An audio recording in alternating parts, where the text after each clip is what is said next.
విశాఖలో జన్మించి వివిధ మీడియా సంస్థలలో కీలక పాత్రలు పోషించిన హేమలత రెడ్డి మలేషియాలో జరిగిన గ్లామోన్ మిసెస్ ఇండియాగా నిలవడం అభినందనీయమని విశాఖ దక్షిణ ఎమ్మెల్యే వంశీకృష్ణ శ్రీనివాస్ యాదవ్, జనసేన కార్పొరేటర్ కందుల నాగరాజు తదితరులు కొనియాడారు.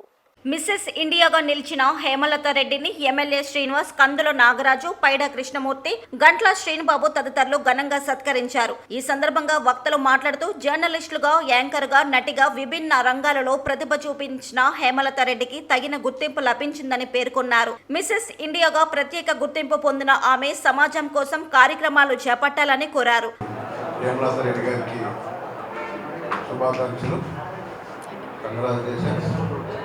ఎందుకంటే ఇప్పుడే అమ్మాయి కొన్ని విషయాలు చెప్పింది.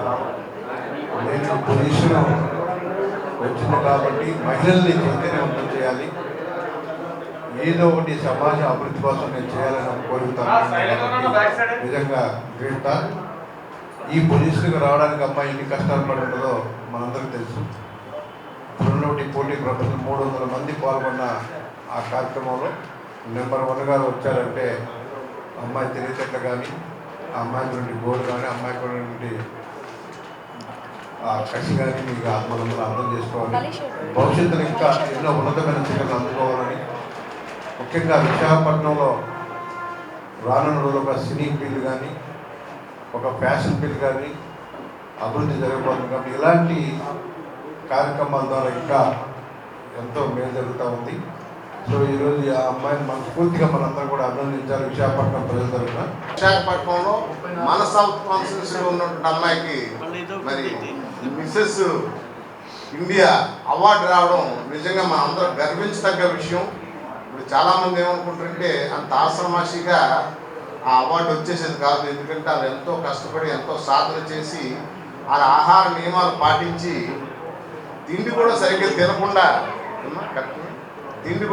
తినకుండా దానికోసం కృషి చేస్తేనే ఆ అమ్మాయికి ఈరోజు ఈ అవార్డు రావడం.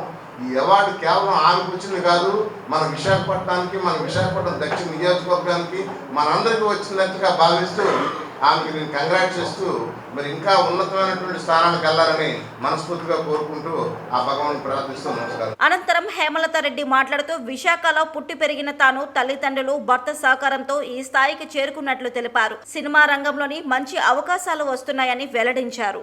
ఏం చెప్పాలనుకుంటున్నానంటే, నేను ఒక వైజాగ్ అమ్మాయినండి, తెలుగు అమ్మాయిని. అందులో ఇక్కడ ఆడిషన్స్ చేశారు రేడిసన్ బ్లూలో ఫ్యాషన్ గురించి. సో ఆడిషన్ అయిన తర్వాత నేను సిల్లీగా నార్మల్గా వెళ్ళాను. మలేషియాలో జరుగుతుంది, మనకు వస్తుంది, ట్రోఫీ వస్తుందో, రన్నర్ అయినా అట్లీస్ట్ వద్దాము అనుకునే వెళ్ళాను. బట్ గాడ్ గ్రేస్, మీ అందరి సపోర్టు, అంటే నాకు నా ఫ్యామిలీ సపోర్టు, అందరి సపోర్టు ఉండడం వల్ల ఇప్పుడు మిస్ ఇండియాగా వచ్చాను. Thank you so much. Thank you. నమస్తే అండి. నేను ఇక్కడ జెమినీ టీవీలో లోకల్ ఛానల్లో యాంకర్గా చేశానండి ఫస్ట్. తర్వాత మా డాడీ ఇంట్రెస్ట్ చాలా ఎక్కువ. తర్వాత TV9కి రెజ్యూమ్ అప్పుడు మనకి స్క్రోల్లో ఉండేది, అప్పుడులో స్క్రోల్లో వేసేవారు. సో ఆ రెజ్యూమ్ని డాడీ ఇచ్చి సో వెళ్దాము అని చెప్పి హైదరాబాద్ నన్ను తీసుకొని వెళ్ళి అక్కడ ఇంటర్వ్యూ, అంటే నేను జర్నలిజంకి ట్రై చేశాను, బట్ మేడం తీసుకెళ్ళి నన్ను స్టూడియోలో కూర్చోబెట్టారు. So I'm so happy. ఆ రోజు నాకు తెలీదు ఏం జరుగుతుందో అని కూడా, చాలా చిన్న అమ్మాయిని, ఇంటరు. సో హ్యాపీగా ఫీల్ అయ్యాను. తర్వాత ఎన్టీవీలో ఆఫర్ వచ్చింది, ఎన్టీవీ కూడా చేశాను. ఆ తర్వాత జెమినీ మ్యూజిక్లో లేడీస్ చాయిస్ ప్రోగ్రామ్ చేస్తూ, ఆ తర్వాత హ్యాపీ డేస్ మన మంచు విష్ణు గారిది బ్యానర్లోని హ్యాపీ డేస్ ఒక లీడ్ రోల్ చేశాను. ఆ లీడ్ రోల్ చేస్తూ serials, Gemini TV serials and ఇంకా ఈటీవీ సీరియల్స్, అవన్నీ సీరియల్స్ చేసిన తర్వాత ఆఫ్టర్ మ్యారేజ్, అంటే మ్యారేజ్ అయిన తర్వాత నేను హీరోయిన్గా చేయాలని నాకు ఇంట్రెస్ట్ ఉండే. అంటే మా వారు చాలా బాగా సపోర్ట్ చేస్తారు అండ్ పేరెంట్సే కాదు, నాకు వచ్చిన ఆయన కూడా బాగా సపోర్ట్ చేస్తారు. సో ఆ సపోర్ట్లో మూవీ చేయాలని నాకు ఇంట్రెస్ట్ ఉంది. అంటే ఒకరి దగ్గరికి వెళ్ళి నువ్వు కూర్చోవడం ఏంటి అన్న థాట్ ఆయనది. సో అలా ఆయనకి ఇంట్రెస్ట్ ఉండదు. సో అందుకనే మనమే ఒక మూవీ చేద్దామని మూవీ చేశాను. అందులోనే హీరోయిన్గా చేశాను. ఆ షూటింగ్ కూడా మన వైజాగ్లోనే అయ్యాయి. సో మూవీ కూడా రిలీజ్ అయిపోయింది. ఎప్పుడో 1 year గ్యాప్, కోవిడ్ గ్యాప్ వచ్చింది. కోవిడ్ గ్యాప్లోని ఏం చేయాలి, మీడియా అంతా డల్ అయిపోయింది. సో డల్ అయిపోయిన తర్వాత నేను మా మదర్ వాళ్ళని కలవడానికి ఇక్కడికి వచ్చేటప్పుడు ఇక్కడ రెడిసన్లో నేను హోటల్ తీసుకున్నా. రెడిసన్లో మేము స్టే చేసాము. లైక్ స్టే చేస్తుంటే అక్కడ ఏదో ఫ్యాషన్ షో జరుగుతుంది. అది నార్మల్గా మేము ఫ్యాషన్ షో జరుగుతుంది కదా అని ట్రై చేసాం. సో ట్రై చేసిన తర్వాత నేను ఆడిషన్లో సెలెక్ట్ అవ్వడం, ఆ తర్వాత ఒక 300 మెంబర్స్లో నేను ఒక మెంబర్ని.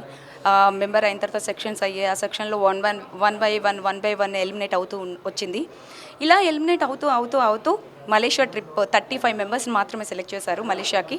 సో అందరం మలేషియా వెళ్ళాము. అందులో 9 మెంబర్స్లో నేను ఒక మెంబర్ని. ఆ 9 మెంబర్స్లో ఒకటి ప్లస్ సైజ్, ఒకటి ఎలైట్ అంటే 40+ elite, and 30 miss and Mrs, అలా రన్నర్ విన్నర్ అలా తీశారు. కేటగిరీస్ ఉంటాయి. ఆ కేటగిరీలో మిస్ అండ్ మిస్సెస్ ఇండియాలో నేను మిస్సెస్ ఇండియాగా వచ్చాను. సో అందులో నేను వైజాగ్ అమ్మాయి అవ్వడం వల్ల నాకు సో ప్రౌడ్. అది కూడా నేను క్వశ్చనింగ్ ఆన్సర్లో కూడా మన మదర్ టంగ్ తెలుగు, ఆ మదర్ టంగ్ తెలుగులోనే నేను చెప్పడం జరిగింది. అంటే ఏదో అనుకుంటారు, అంటే నార్త్ వాళ్ళు హిందీలో చెప్తున్నారు, సో మిగిలిన లాంగ్వేజ్లో చెప్పడం జరిగింది. బట్ నాది ఏంటంటే మన మదర్ టంగ్ తెలుగుని మర్చిపోకూడదు ఎక్కడ. సో అందుకని నేను మలేషియాలో ఒక ఉప్పాలంటే మనము ఆ మదర్ టంగ్ తెలుగునే నేను రిప్రజెంట్ చేయాలి. అండ్ నేను ఆంధ్ర అమ్మాయినని స్పష్టంగా చెప్పి మరి నేను రిప్రజెంట్ చేయడం జరిగింది. అంతే. Thank you.